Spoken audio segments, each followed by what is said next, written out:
Yeah, I'm Hansi Kürsch, vocalist of Blind Guardian and in charge of the lyrics and sometimes or mostly in charge of the art we are finally going to choose. I'm doing most of the communication with the artists we're working with, and I'm also doing the suggestions what we would like to see on the cover. That is also in discussion with the band, but I'm the one who's projecting it and trying to bring it to an understandable view to the artist.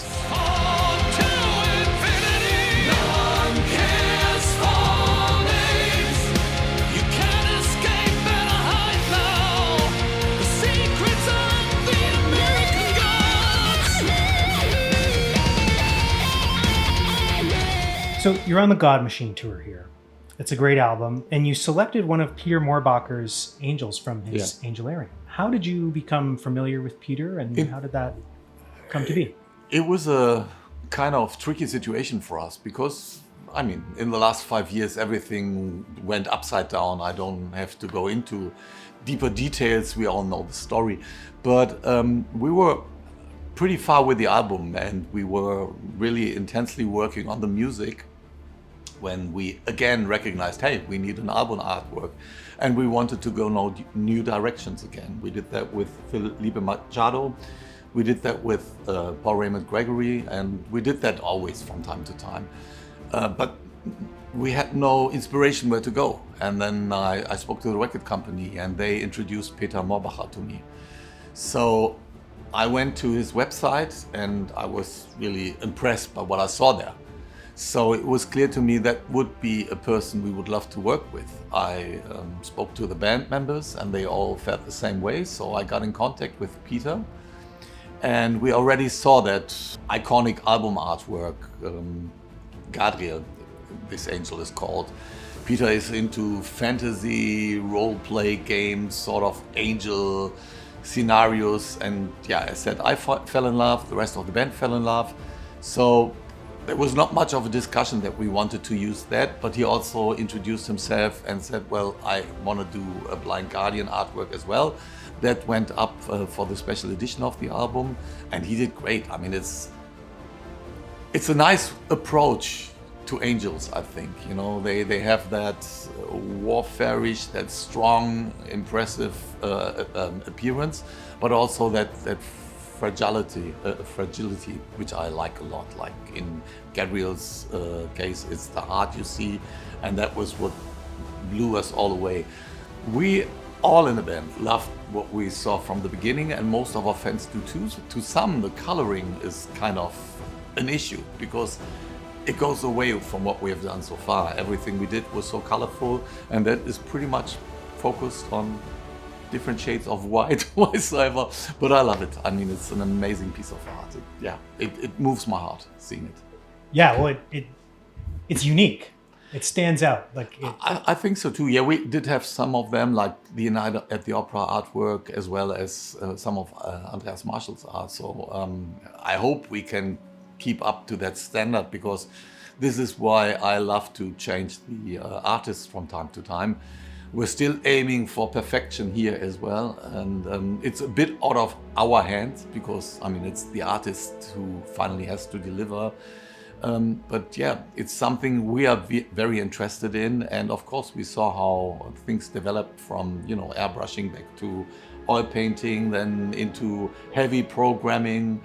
Now it's something in between I cannot even describe. I was on the phone with Peter Moorbacher for like 10 minutes, and we were working on that special edition artwork, and he just, you know, blew my mind when I saw how quick he can change things and how much painting and drawing there still is. To me, it's not that far of a departure because it still has a real atmosphere to it, which is something that I think is a real through line for Blind Guardian record. Like, there's always this deep atmosphere.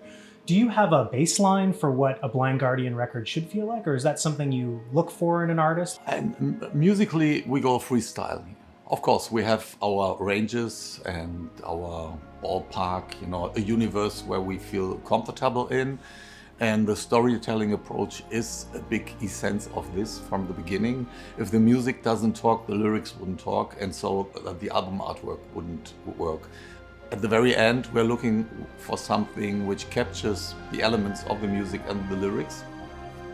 And by coincidence, this was an existing one by Peter, who was dealing with the angels. We are dealing a lot with deities on the album, and also with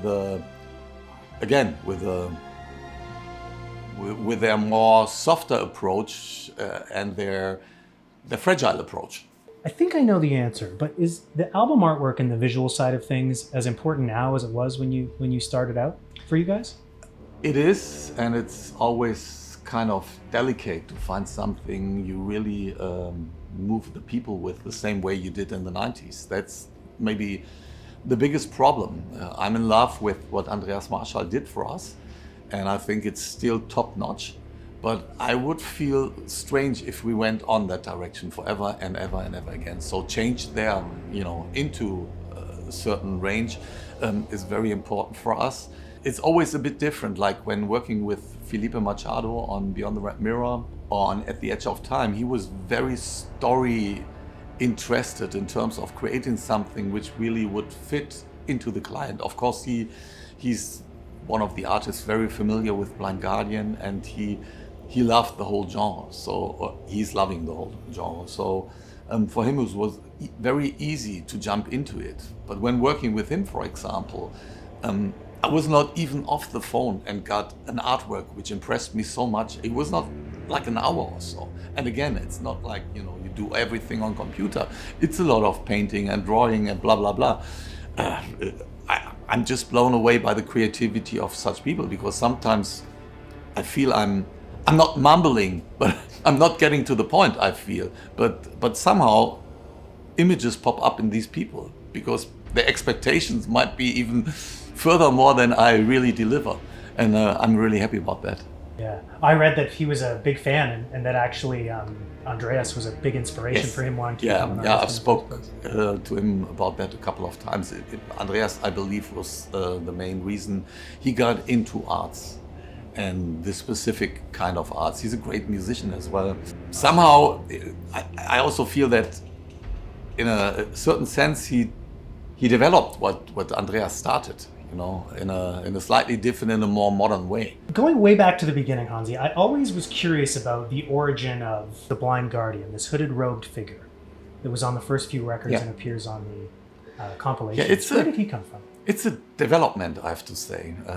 Nothing we have had in mind at the very first moment when we did the Battalions of Fear artwork. Detlef von Ravensway, that's his name, or Detlef von Waay.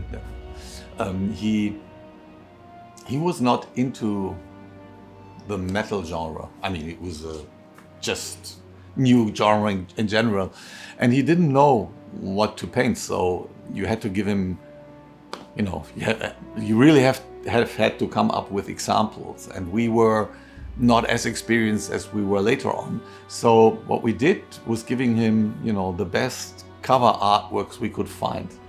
And you find something similar if you really dig into the net and check for similar artworks for especially Battalions of Fear, but partly also for Follow the Blind. And he took over the characters, and they were that hooded two playing monks, whatever they are, playing chess.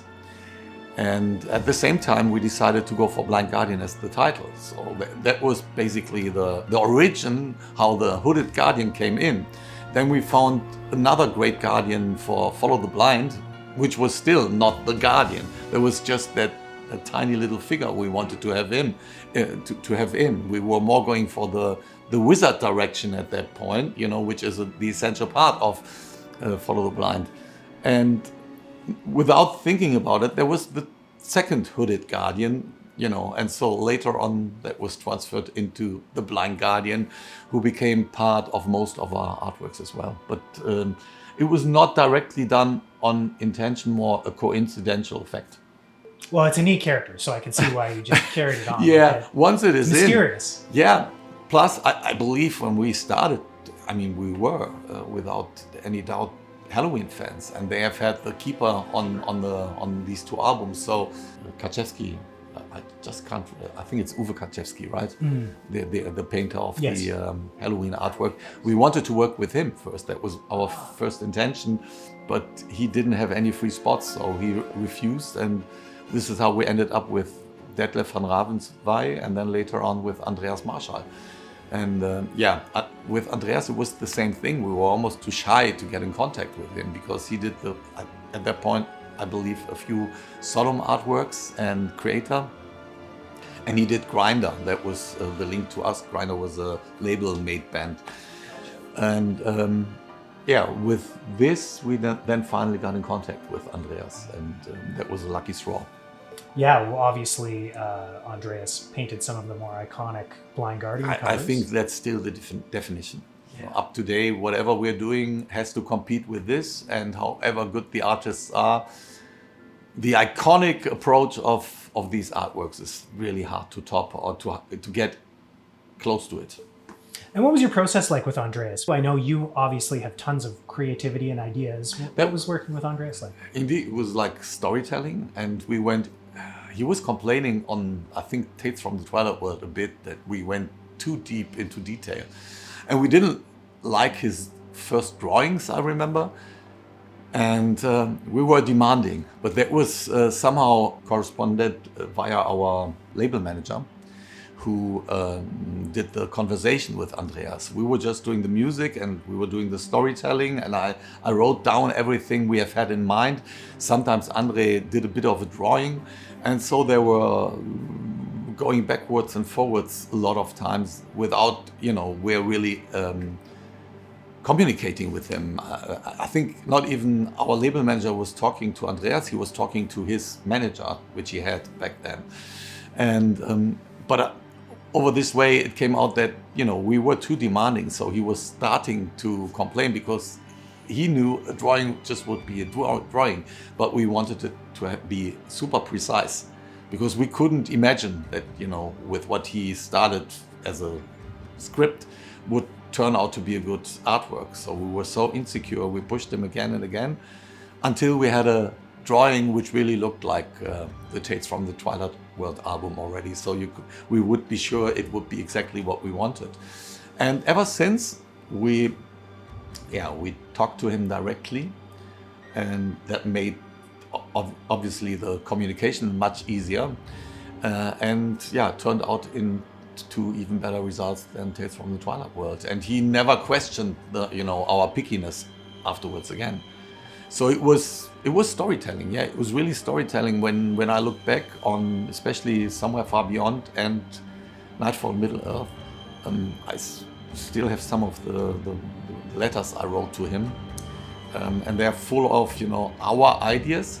But like, for instance, in Somewhere Far Beyond, I can also see where he changed it into his direction, and that's a very nice process, and it was done for the better.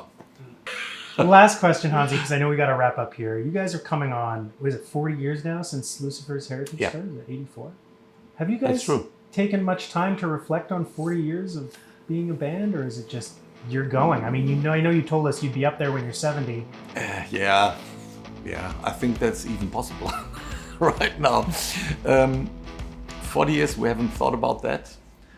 Thinking back in the beginning, we may have thought about a decade of music and then being rock stars, and having done everything, having said everything, it went completely different. So it was really the way which kept us not only busy but interested in the whole thing, and that is still the case. I may have thought about the longevity and the demanding pressure which was on us after 10 years. Honestly, after the decade, we all felt a bit exhausted. But now, and ever since, no one thought about that until someone asked us, And the 84, we would not have recognized. We missed a lot of our anniversaries. This one would have been gone through as well. There are many anniversaries we're having nowadays, and it's like your 25th anniversary is not the highest anniversary we have anymore. So yeah, it's a very entertaining thing to be on the road. But we don't feel like 40 years, not at all. Well, we've had a lot of comments of people saying, keep going, I'll be there when you're 70. So all right. Congratulations on 40 years. Thank you very much. Right. We do the acoustic thing then. Yeah. Awesome. Thank you, Hansi. Thank you. Really so much. Great to see you again.